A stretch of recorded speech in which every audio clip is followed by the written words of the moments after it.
함께 하나님 말씀 받겠습니다. 하나님 말씀은 마태복음 21장 33절부터 46절의 말씀입니다. 마태복음 21장 33절부터 45절의 말씀, 46절의 말씀 제가 봉독해 드리도록 하겠습니다.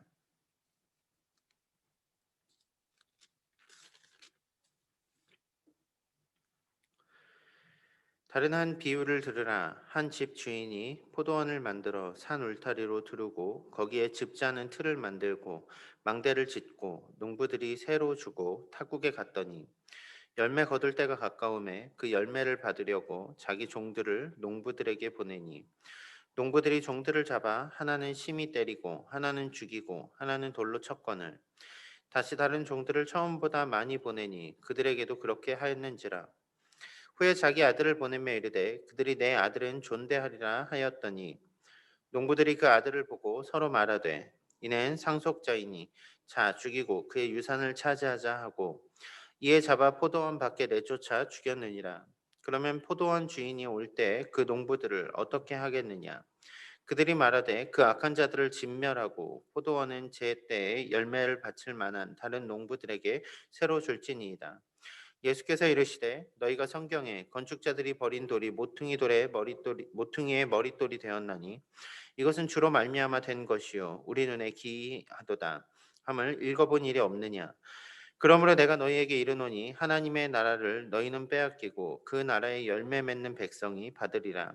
이 돌 위에 떨어지는 자는 깨지겠고 이 돌이 사람 위에 떨어지면 그를 가루로 만들어 흩으리라 하시니 대제사장들과 바리새인들이 예수님의 비유를 듣고 자기들을 가리켜 말씀하심인 줄 알고 잡고자 하나 무리를 무서워하니 이는 그들이 예수를 선지자로 알미었더라. 아멘. 이 아침 기도의 자리 가운데 나온 여러분들 환영하고 축복합니다. 여러분 범죄 영화를 보다 보면 의리라는 주제와 배신이라는 주제, 이 주제가 참 중요한 주제인 것 같습니다. 특히 배신이라는 것을 보면 어, 보스의 오른팔이었던데 배신을 당했다던가, 혹은 되게 열심히 조직을 위해서 헌신했는데 조직으로부터 배신을 당했다든가, 뭐 이런 데서 오는 복수, 그런 내용들이 어, 영화 가운데 많이 보이게 되죠. 제가 그 바닥을 잘 알지는 못하지만 어찌 보면 의리라는 말로 포장한 것 같지만 실제로 그들의 세계는 배신과 배신으로 결국은 실리를 추구하면서 서로를 배신하는 그러한 모습들 가운데 살아가는 것, 그것이 바로 무법한 자들의 세상 아닌가, 이런 생각을 해봅니다. 특히 영화 얘기가 나와서 말인데요. 제가 영화 가운데 그 뭐라 그럴까요? 그 범죄자들이 하는 말 중에 제가 듣고 공감을 했던, 그들이 왜 그러한 삶을 살까 공감을 했던 하나의 대사가 있다면 그런 대사였습니다. 어, 나는 오늘만 산다. 내일이 어디 있습니까? 오늘만 살지. 이런 이야기들이요. 무엇입니까? 지금 눈앞에 있는 것들, 눈앞에 보이는 이득을 잡으면 그것으로 만족하는 세계, 어찌 보면 그 무법한 자들의 세상, 무법이 인정될 수 있는 것, 왜? 오늘밖에 없으니까. 나는 오늘만 살아. 내일은 보이지 않아. 그러니까 오늘 나는 내가 결정한 대로 가라고 말하는 그러한 당위성이 실제로 오늘 본문에 나오는 대제사장들과 유대인의 장로들에게서 보이는 모습이라는 거죠. 하나님의 나라를 추구한다 말은 하지만 하나님의 나라에 대한 소망은 없고, 오늘 성전에서 세금이나 받으며 사람들에게 환전을 해주며 또 물건을 팔며 그거에서 생기는 오늘의 이득 때문에 그들은 눈앞에, 자신들의 눈앞에 나타난 그토록 기다리던 메시아를 바라보지 못하는 일이 벌어지고 맙니다. 왜 이런 일이 생겼습니까? 예수님을 왜 대적하게 된 것입니까? 어제 본문부터, 아니 그저께 본문부터 쭉 보면 나오는 것들 무엇입니까? 예루살렘에 입성하시고 성전에 가장 먼저 올라가신 예수님이 나옵니다. 그런데 성전을 정화하시는 사건이 일어나죠. 그곳에 있는 상인들을 다 내어 쫓습니다. 상을 다 엎으십니다. 예수님께 그때 예수님을 찾아와서 대제사장과 장로들이 한 이야기는 당신이 무슨 권리로 이런 행동을 하는가라는 질문이었다는 거죠. 왜 우리 밥그릇에 함부로 손을 대는가? 누가 당신에게 그러한 권위를 주었는가? 하나님의 말씀으로 책망하는 것들은 이미 들리지 않았다라는 얘기입니다. 마치 건달들이 왜 우리 구역에 들어와서 지금 뭐 하는 거야라고 말하듯이 이 대제사장들과 장로들은 예수님을 그렇게 대했다라는 얘기죠. 계속되는 본문의 내용이 무엇이었습니까? 너희가 먼저 대답을 하면 내가 대답을 해주겠다라고 말씀하시며 예수님은 세례 요한이 어디로부터 왔는가 묻습니다. 그런데 그들이 백성을 두려워하여서 한 말, 결국은 그들은 대답을 하지 못합니다. 무엇입니까? 백성의 그 돈을 갈취하는 자들이다 보니까 백성의 인기가 훨씬 더 중요했더라는 말이죠. 자신들의 소신은 이미 잃어버린 지 오래입니다. 결국 예수님은 그들 가운데 한 가지 예화를 들어주셨죠. 무엇입니까?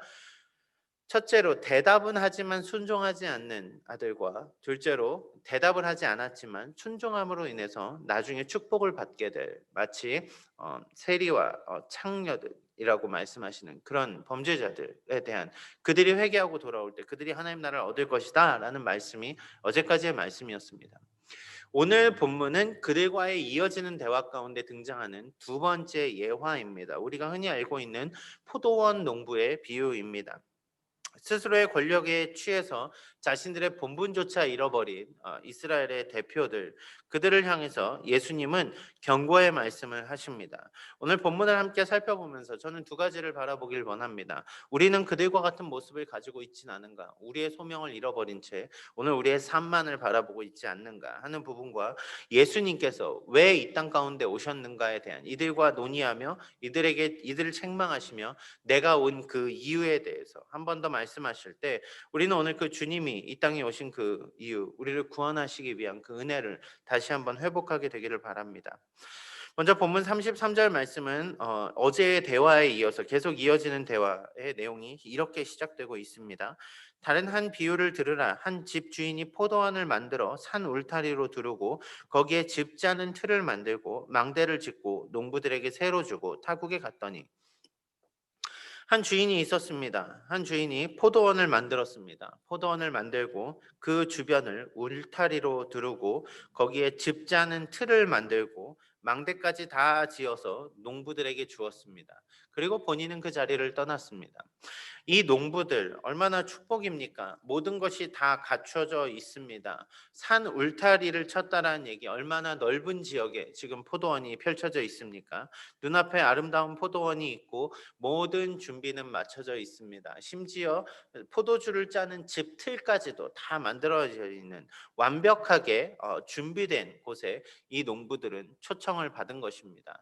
실제로 그들은 이 포도원을 지키기 위해서 세워진 품삯을 받는 농부들이지만, 이들의 지금 상황을 보면은 그것은 특별한 은혜였다라는 얘기입니다. 왜요?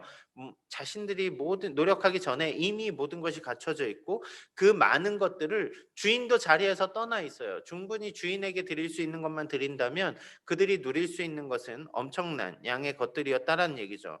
하나님은 이스라엘을 선택하셨습니다. 오늘 포도원의 주인인 하나님은 이스라엘을 선택하시고 아브라함과 이스라엘을 통하여서 하나님의 나라의 축복을 모든 열방에게 비춰 주셨습니다. 그 영적인 축복의 나라로서, 장자들로서 그들을 선택하셨다라는 얘기죠. 그때 그들은 포도원에 있었고 그 포도원에서 그 주인과 함께 아름다운 관계 속에서 진정한 축복을 누릴 수 있었습니다. 그런데 그들은 생각을 바꿉니다. 왜요? 눈앞에 열매가 거둘 때가 다가왔거든요. 열매가 눈에 보이기 시작하거든요. 33절, 34절, 35절 말씀입니다. 열매 거둘 때가 가까움에 그 열매를 받으려고 자기 종들을 농부들에게 보내니 농부들이 종들을 잡아 하나는 심히 때리고 하나는 죽이고 하나는 돌로 쳤거늘. 곡식 거둘 때가 되었습니다. 아니, 포도가 익어서 엄청난 소출이 나올 때가 되었습니다. 눈앞에 포도의 소출을 보니 눈앞에 보이지 않는 주인은 잊어버렸습니다. 이미 자신들이 소유한 그것이 내 것이 되어버렸습니다. 주인의 것을 맡아 다스리는 소명을 가진 사람들이 소명을 잃어버리니까, 소명 가운데 있지 않으니까 그 사람이 택한 것이 무엇입니까? 내 눈앞에 보이는 내 것들만 바라보게 되더라는 얘기입니다. 그때 주인은 농부들에게 그 종을 보냅니다. 먼저 세 사람의 종이 왔습니다. 하나는 심히 맞았습니다. 하나는 죽었고 하나는 돌로 쳤다고 말합니다. 돌로 쳤다는 것도 그가 죽었는지 살았는지 모르지만 이들은 죽이기 위해 달려들었다는 얘기입니다. 이미 이 상황에서 주인은 이 농부들을 심판해야 마땅합니다. 하지만 주인은 농부와의 관계 가운데 맺었던 그 약속들, 그래서 그들이 그 약속을 지키기를 기대하는 마음으로 한 번 더 사람들을 보냅니다. 36절, 두 번째 기회가 주어졌습니다. 다시 다른 종들을 처음보다 많이 보내니 그들에게도 그렇게 하였는지라. 더 많은 종들을 보냈습니다. 하지만 여전히 포도원지기는 주인이 베풀었던 자비는 기억하지 않습니다. 자신에게 주어졌던 소명은 잊어버리고 그들은 주인이 보낸 종들을 죽입니다. 여기 주인이 보낸 종들이 누구입니까? 성경에 보면은 그들이 이스라엘에게 보내졌던 선지자들이었다는 것을 알 수 있습니다. 이스라엘이 죄악 가운데 계속 빠져서 하나님의 백성이라는 것을 잊어버린 채 그들 스스로의 그 유익만 바라보고 그들 스스로의 어떠한 그 뭐라 그럴까요? 자신들의 힘으로 세우는 왕국만을 바라보며 살았을 때 하나님은 선지자들을 보내어서 그들에게 계속해서 이야기했습니다. 회개하라고요. 회개하고 돌아서라고요. 하나님께 돌아서면 하나님께서 치유하실 것이고 하나님이 낫게 하실 것이라고요. 그 선지자들이 계속해서 이스라엘 가운데 왔을 때도 이스라엘은 그 말을 듣지 않았습니다.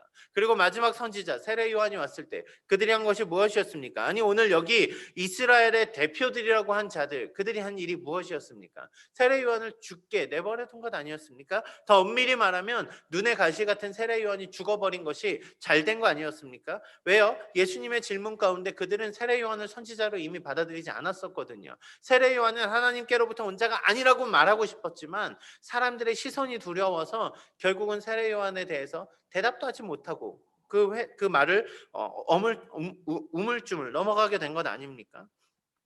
이스라엘 가운데 보냄을 받았던 수많은 선지자들, 그들의 말 가운데서도 이스라엘은 회개하지 않았습니다. 그들은 돌아서지 않았고 그 축복받은 선민의 지위를 회복하라고 하나님을 경외하며 살라고 스스로 그 거룩함을 지켜내라고 하시는 하나님의 메시지를 뒤로 한 채 자신들의 눈앞에 있는 이속만을 계속 바라보며 살아왔습니다. 마지막 본문은 하나님의 마지막 그 끝에 아직까지도 그 회복을 기다리는 마음으로 그들에게 한 아들 자신의 독생자를 보내는 기사들을 다루고 있습니다. 여러분 실제로 민족의 지도자라고 말하는 자들, 성전에 서서 하나님을 예배하도록 하나님을 예배하는 자들 가운데 가장 존귀한 자로 뽑힌 대제사장들, 특별히 이스라엘의 약속을 간직한 12지파의 민족의 지도자들, 장로들이라고 말하는 자들, 그들은 축복의 가장 앞에서 축복을 경험하도록 축복을 마주하도록 선택받은 자들이었습니다. 모든 준비되어진 포도원 가운데 포도원을 맡게 된 그 축복받은 자들이 왜 이 관계를 깨뜨리게 된 것입니까? 주인의 것을 도적질하게 된 그 본질적인 이유가 무엇입니까? 결국 자신들의 배를 채울 그 열매를 바라보았을 때 그런 거 아니었습니까? 그들이 회개하고 돌아서고 하나님과의 관계 가운데 섰을 때 그들의 내일을 바라보았다면, 그들이 영원한 천국을 바라볼 수 있었다면은 그들은 오늘 눈앞에 나타난 그 자신의 그 뭐라 그럴까요? 포도를 바치기 위해서 보낸 종들이 눈에 가시처럼 보이지 않았을 거란 얘기입니다. 영원한 행복을, 계속된 행복을 누릴 수 있는 그 미래를 보았다면 이들은 그런 생각을 하지 않았겠죠. 그런데 이들은 오늘만 사는 자들이었습니다. 지금 살아있는 동안 내 배만 불리면 되는 자들이었습니다. 그래서 그들은 주인을 잃어버렸습니다. 이스라엘의 대표라 말하며 하나님의 백성이라 말하지만 하나님의 백성이라는 사실만 가지고 자기 배를 불릴 줄 알았지. 하나님이 주시는 은혜, 그 소망을 나누기에는 이미 멀어져 버린 사람들이었다라는 얘기입니다. 저는 오늘 이 말씀을 보며 우리의 삶을 좀 돌이켜 보았으면 좋겠습니다.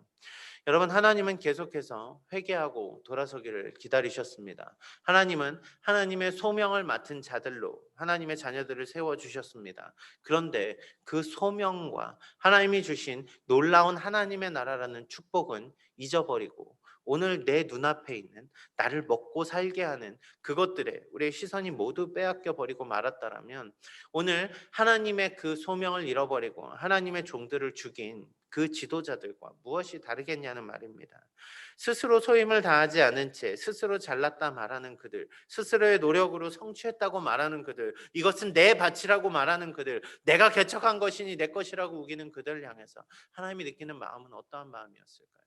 오늘 우리가 하나님을 섬기며 살아간다고 말하면서 오늘 내가 이룬 것들이라고, 이것은 하나님 뺏어가시면 안 된다고, 하나님 나는 이것들 때문에 오늘 살아야 되니까 나에게 오늘 이 영역에 대해서 터치하지 마시라고 그렇게 이야기하고 있다라면 오늘 이 예수님을 죽이기로 다짐한 대제사장들과 그 민족의 지도자들과 우리가 어떻게 다를 수 있냐는 말입니다.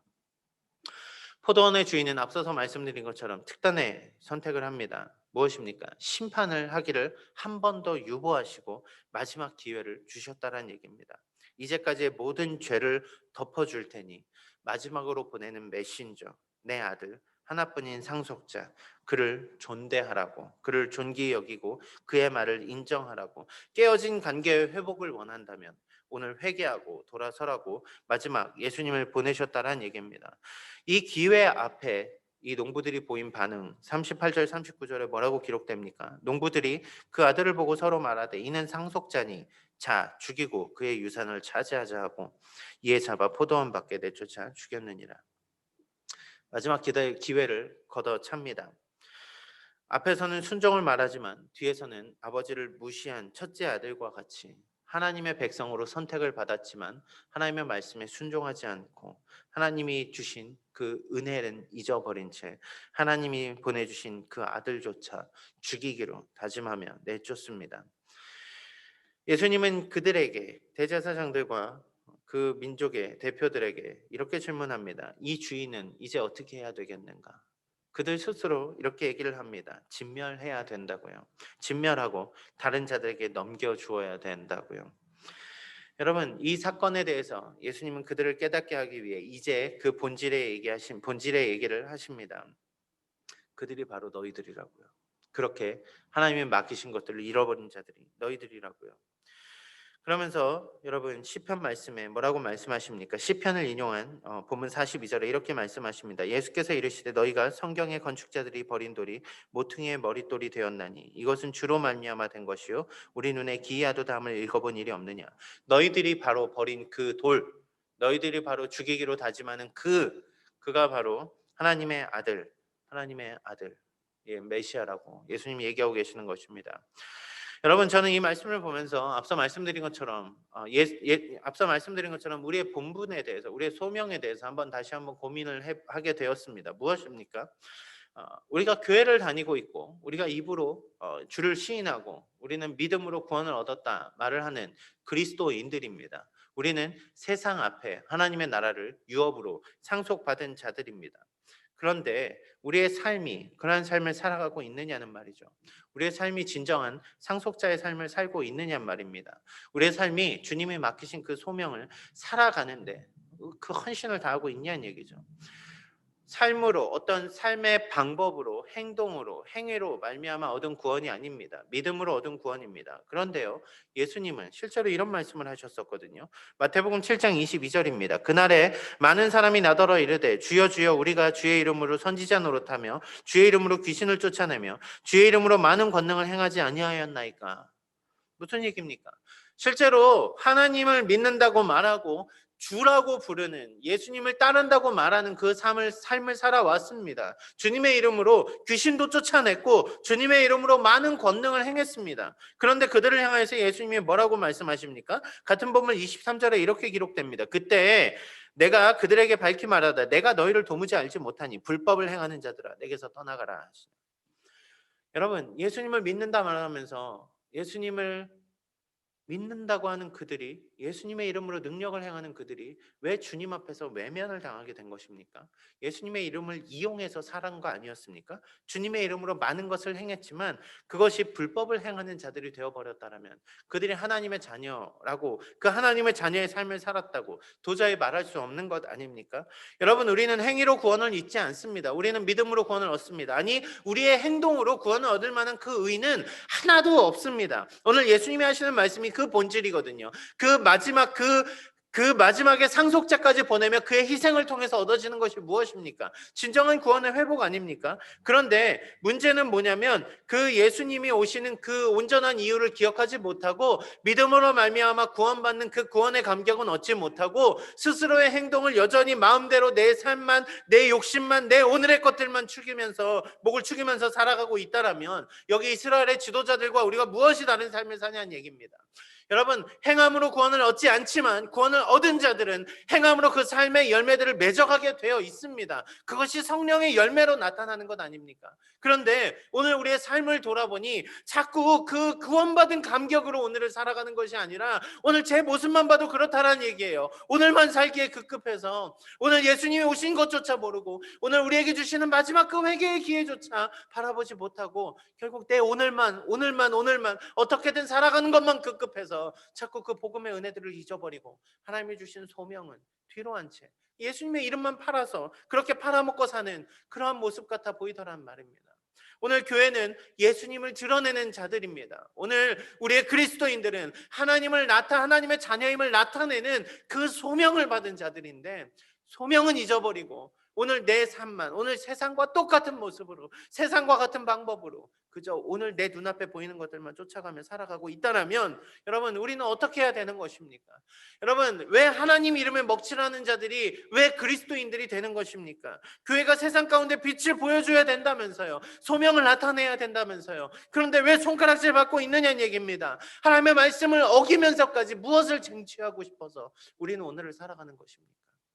여러분 예수님은 그들에게 회개하는 마지막 순간을 주기 위해 서 계신 것 아닙니까? 너희들이 그 하나님의 서명을 바로 다시 본다면 지금이라도 회개하라고 말씀하시는 것 아닙니까? 그런데 그들은 그 하나뿐인 아들, 그 주인의 아들조차 죽이고 자신의 이익을 취득하기로 결심하게 되었다는 얘기입니다. 예수님은 본문 42절에서 이렇게 모퉁이 돌에 대해 이야기하시죠. 예수께서 이르시되 너희가 성경의 건축자들이 버린 돌이 모퉁이의 머릿돌이 되었나니 그들은 하나님을 믿는다 말하였고 그들은 하나님의 백성이라 말하였고 그들은 메시아를 기다린다 말하였지만 하나님의 말씀을 여기 쓸모없는 돌처럼 버렸다고 말하고 있습니다. 그들은 예수님이 오셨지만 그 예수님을 영접하지 아니하였고 버린 돌처럼 내어 버렸습니다. 그런데요, 예수님께서 이 돌이 버린 돌이 모퉁이의 머릿돌이 되었다라고 말씀하십니다. 모퉁이의 머릿돌이라는 것은 두 가지 표현으로 살펴볼 수 있습니다. 기초석이라고 하죠. 건물에 보면 머릿돌이 있는 것처럼 기초석 혹은 밑에 생기는 파운데이션 같은 것으로 생각할 수도 있는데요. 실제로 당시 이스라엘 문화를 본다라면 모퉁이의 머릿돌이라는 표현을 쓸 때 문이 세워지는 문을 이렇게 돌을 쌓아서 세우지 않습니까? 문이 세워질 때 두 개가 둥그렇게 문이 마감이 되게 되어 있습니다. 힘을 마감이 되게 되어 있을 때 마지막 한 조각 그 머릿돌이 그 두 돌 사이를 지탱해서 사람들이 문 사이를 지나갈 수 있게 하는 힘을 받는 역할을 해준다고 합니다. 그것을 모퉁이, 그 문의 모퉁이에 있는 머릿돌이라고 일컬었다라고 합니다. 무엇입니까? 그 돌이 제대로 돼 있지 않으면 무너져서 모든 것이 죽게 되지만 그 돌이 바로 서 있을 때 사람들은 은혜의 자리로 나아가는 그 통로로서 그 길을 가게 된다라는 거죠. 하나님의 백성이라고 하는 사람들, 건축자로 하나님의 나라를 세워가는 자들로 부르심을 받은 자들이 버린 그 돌이 실제로 모든 사람들을 하나님께로 인도하는 그 모퉁이의 머릿돌이었다라는 것. 오늘 그 말씀이 실현되었다라고 예수님이 말씀하시는 가운데 이들은 그 말씀 가운데서도 예수님을 마주하지 못한 채 분노하며 돌아가게 됩니다. 세상의 눈에 쓸모없어졌다 말하는 그 돌이 없어서는 안 될 소중한 돌이 되었습니다. 그리고 어제의 말씀에서와 같이 그 예수님께 나오는 자들은 누구든지 불순종으로부터 돌이켜 하나님께 설 때 그 주님은 우리에게 은혜의 통로로 하나님께 나아갈 은혜를 주시는 그 자리로를 인도하는 우리의 대속자가 되어 주셨다라는 말입니다.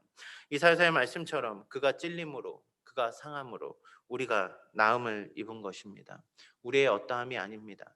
예수 그리스도의 은혜, 오직 그분이 하신 일, 그분이 죽으시고 부활하신 그 사건, 그로 인해서 내 죄가 모두 사함을 받고 예수 그리스도의 의가 우리에게 덧입혀진 것, 의가 전가되어진 것, 그것이 우리 그리스도인들이 믿는 믿음의 본질 아닙니까?